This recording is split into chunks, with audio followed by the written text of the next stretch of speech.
ஓம் come கணபதாய நமக. ஓம் நமச்சிவாய நமக. ஓம் நமோ நாராயணாய நமக. அனைவருக்கும் அன்பான வணக்கங்கள். நான் உங்கள் ராஜி. இன்னைக்கு நம்ம பார்க்க போகிற பதிவு மிக அற்புதமான பதிவுங்க. குலதெய்வ வழிபாடு.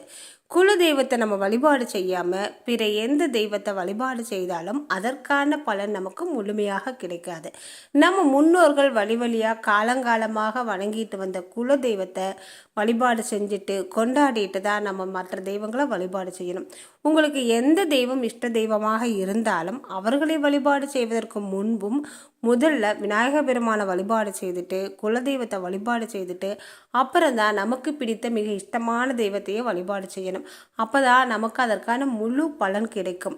நம்மளுடைய முன்னோர்கள் வழிபாடு செய்துட்டு வந்த குல தெய்வத்தை நம்ம வழிபாடு செய்யாமல் நம்ம என்ன மந்திரம் போட்டாலும் சரி, மாயம் செய்தாலும் சரி, தாந்திரிகம் செய்தாலும் சரி, பரிகாரங்கள், பூஜைகள், புனஸ்காரங்கள் எது செய்தீங்கனாலும் அதற்கான பலன் உங்களுக்கு கிடைக்காதுங்க.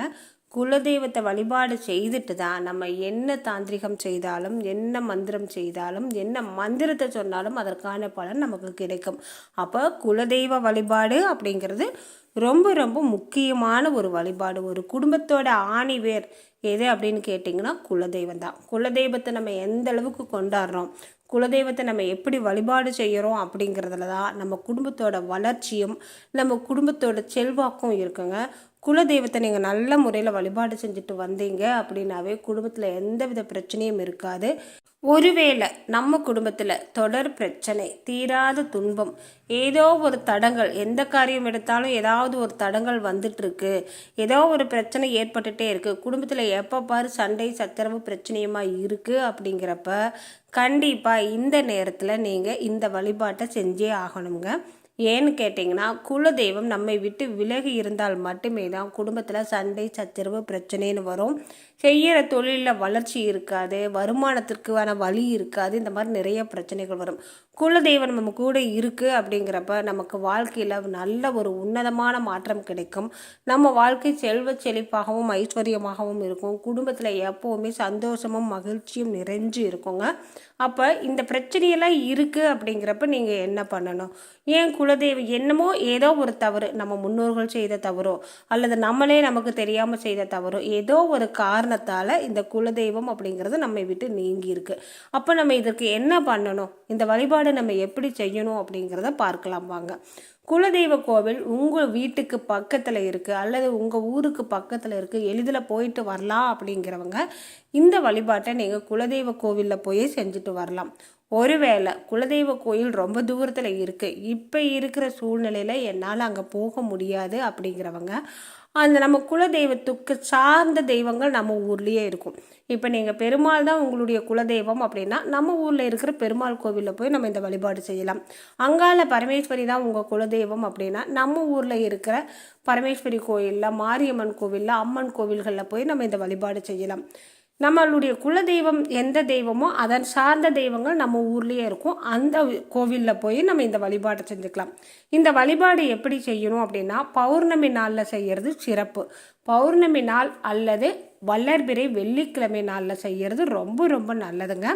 என்ன பண்ணணும் அப்படின்னு கேட்டிங்கன்னா அதிகாலை எழுந்து நல்லா சுத்தபத்தமாக குளிச்சுட்டு ஒரு வெள்ளை துணி, சுத்தமான துணி எடுத்து மஞ்சளில் நனைச்சி நல்லா சதுரமாக கட் பண்ணி கோவிலுக்கு எடுத்துகிட்டு போங்க. போகையில் பச்சை கற்பூரம் வாங்கிட்டு போங்க. குலதெய்வ கோவிலில் போய் நல்லா வழிபாடு செஞ்சுட்டு குலதெய்வ கோயிலோட வாசலில், அதாவது அந்த பலிபீடத்துக்கு நேராக இருக்கிற மண் தரை இருக்கும் இல்லைங்களா, அந்த இடத்துல நீங்கள் இந்த சூடத்தை பற்றி வைங்க. சூடு நல்லா எரிய வரைக்கும் குலதெய்வத்துடைய நாமத்தை 27 முறை சொல்லுங்கள். இப்போ உங்களுடைய குலதெய்வம் பெருமாள் அப்படின்னு வச்சுக்கோங்க. அவரை ஓம் ஸ்ரீம் நமோ நாராயணாய நமக அப்படின்னு சொல்லலாம். ஓம் கரிவரதராஜ பெருமாளே போற்றி அப்படிங்கிற மந்திரத்தை சொல்லலாம். அதாவது நம்மளுடைய தெய்வம் எந்த தெய்வமோ அவர்களுக்கு உரிய மந்திரத்தை, அவர்களுக்கு உரிய நாமங்களை ஒரு 27 முறை சொல்லுங்கள். இந்த சூடை நல்லா எரிஞ்சு அணைய வரைக்கும் அங்கே நின்று அந்த மந்திரத்தை சொல்லுங்கள். அந்த சூடம் அணைஞ்ச பிற்பாடு நல்ல முறையில் குலதெய்வத்தை மனமுருக வேண்டிட்டு அந்த சூடம் எரிஞ்ச இடத்துல சாம்பலோடு அந்த மண்ணையும் கொஞ்சம் எடுத்து இந்த மஞ்சள் துணியில் வச்சு கட்டி குலதெய்வத்தோட பாதத்தில் வச்சு நல்ல முறையில் வணங்கிட்டு வீட்டுக்கு எடுத்துகிட்டு வாங்க.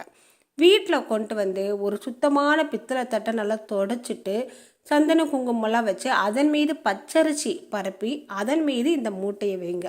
வச்சு தினம்தோறும் வழிபாடு செஞ்சுட்டு வாங்க. குடும்பத்தில் எப்பேற்பட்ட பிரச்சனை இருந்தாலும் சரி, எவ்வளோ பெரிய துன்பம் இருந்தாலும் சரி, அந்த பிரச்சனைகள் துன்பங்கள் அனைத்தும் காணாமல் ஓடிவிடுங்க.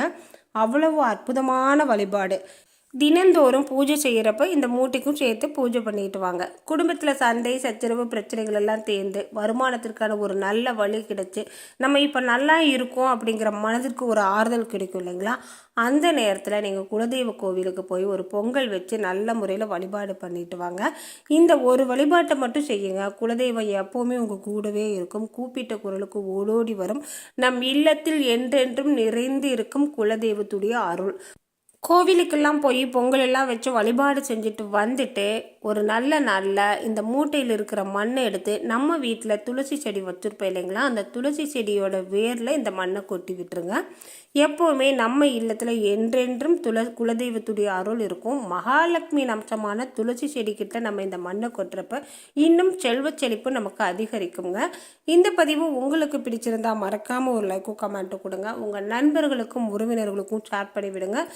மீண்டும் அடுத்த பதிவில் பார்க்கலாம். நம்ம சேனலை இன்றைக்கி தான் முதல் முறையாக பார்க்குறீங்க அப்படின்னா மறக்காமல் சப்ஸ்கிரைப் பண்ணிக்கோங்க. மீண்டும் அடுத்த பதிவில் பார்க்கலாம். நன்றி, வணக்கம்.